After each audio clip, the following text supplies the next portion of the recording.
تجھے حمدو ثنا زیبا ہے پیارے کہ تو نے کام سب میرے سوارے۔ پہلی بات تو یہ ہے کہ اس کو جنرلائز نہیں کر سکتے۔ جو تم نے پہلے بیان کیا کہ مرد جو تھے وہ سنگھار کیا کرتے تھے اور یہ کیا کرتے تھے۔ بعض ٹریڈیشنز ہیں بعض قبیلوں کی، اور ان کے بھی جو خاص فیسٹیول ہوتے تھے اس میں وہ ایک اپنا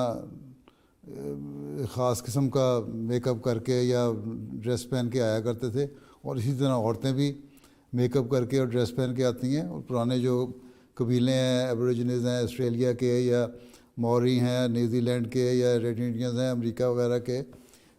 یہ سارے اپنے اپنے ان کے رواج ہیں، اور پرانی قوموں میں بھی تھے رواج، اس کے حساب سے وہ لوگ کیا کرتے تھے۔ لیکن یہ کہنا کہ جو عمومی طور پہ مرد جو تھا وہ عورتوں کی طرح پہنتا تھا اور عورت بن جاتا تھا، یہ غلط ہے۔ مرد کی تو نشانی یہی تھی کہ مردانگی ظاہر ہو، اس لیے آن صلی اللہ علیہ وسلم نے اصول بھی فرمایا کہ مرد کو مرد ہی نظر آنا چاہیے، ٹھیک ہے۔ لیکن ایک وقت ایسا آئے گا جب مرد عورت کی پہچان نہیں رہے گی، جو حصے ہیں وہ ختم ہو جائیں گی، جو پریفرنسز ہیں وہ بدل جائیں گی، ترجیحات بدل جائیں گی،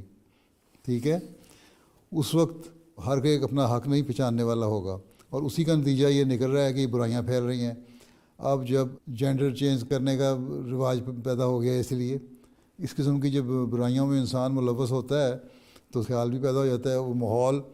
اس پہ اثر ڈالنے لگ جاتا ہے۔ لڑکی کہتی ہے میں لڑکا بننا چاہتی ہوں، لڑکا کہتا ہے میں لڑکی بننا چاہتی ہوں، یا نہیں بھی وہ بننا چاہتے تو بعض ایسی حرکتیں کرتے ہیں۔ لڑکوں نے بوندے پہن لیے، کانوں میں بوندے پہننے شروع کر دیے، لمبے بال رکھنے شروع کر دیے، تو آن نے فرمایا کہ مرد اور عورت میں فرق ہونا چاہیے۔ مرد کو اپنی مردانگی کے جو اصول ہیں اس کے مطابق مردانگی دکھانی چاہیے، اور عورت جو ہے وہ صنف نازک ہے، اس کو اس کے حساب سے رہنا چاہیے لباس میں۔ تو جب یہ چیزیں بدل جاتی ہیں تو وہی آخری زمانے کی نشانی ہے۔ اس وقت پھر ایسے حالات جب بدلتے ہیں کہ جب سارا بگاڑ پیدا ہونے لگ جاتا ہے، دنیا میں فساد پیدا ہونے لگ جاتے ہیں، تو اللہ تعالیٰ اپنے فرشتادوں کو بھیجتا ہے، اپنے قریبیوں کو، اپنے پیاروں کو بھیجتا ہے دنیا کی اصلاح کے لیے۔ اور اس زمانے میں حضرت مسیح علیہ السلام کو اس لیے اللہ تعالیٰ نے بھیجا ہے کہ وہ صحیح تعلیم بتا کے اور انسانوں کو ان کے حق بتا کے کہ تمہارے کام کیا ہیں۔ حضرت مسیح نے فرمایا کہ میں دو مقصد لے کے آیا ہوں، ایک یہ کہ بندے کو خدا سے ملانا، اور دوسرا یہ ہے کہ بندوں کے آپس کے حقوق ادا کرنا اور اعلیٰ اخلاق دکھانا۔ تو یہ اخلاق جو ہیں وہ کیا ہے؟ وہ یہی ہے کہ اللہ تعالیٰ سے جب تعلق قائم ہوگا بندے کا تو اللہ تعالیٰ کے حکموں پر عمل کرے گا، اور اللہ تعالیٰ نے جو انسان کو بنایا ہے اسی پہ چلے گا، نہ یہ کہ دنیا دکھاوے کے لیے دنیا کے پیچھے چل کے ایک رسم بن گئی ہے۔ بعض تو ہوتے ہیں بیمار،